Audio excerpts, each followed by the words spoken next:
تشهد صناعة المسلسلات التلفزيونية في العالم العربي منافسة شديدة بين الأعمال الدرامية المختلفة، وتحتل المسلسلات الهندية الرتبة الأولى لدى الجمهور العربي.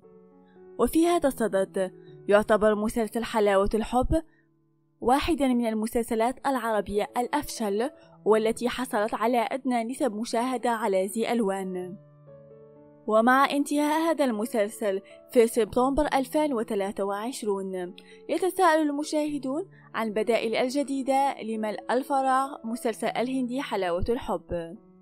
وفي هذا الصدد يعد المسلسل الهندي أبراجيتا وبناتها المرشح الأول ليصبح البديل لمشاهدين المسلسل الهندي حلاوة الحب، حيث يحظى هذا المسلسل بشعبية ضخمة في الهند وعدة دول أخرى عربية.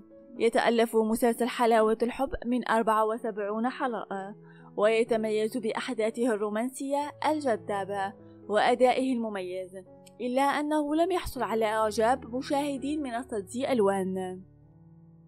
الجمهور العربي ينتظر بفارغ الصبر عرض المسلسل الهندي أبراجيتا وبناتها بديلا للمسلسل الهندي حلاوة الحب، وتعتبر فترة عرضه حاسمة لتحديد مدى نجاح المسلسل الهندي في استحواذ على اهتمام الجمهور العربي وخاصة مشاهدين زي ألوان.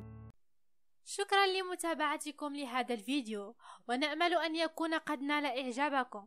نحن في قناة دراما هندي تجمعنا نسعى دائما لتزويدكم بأحدث الأحداث والأخبار المثيرة حول مسلسلاتكم المفضلة.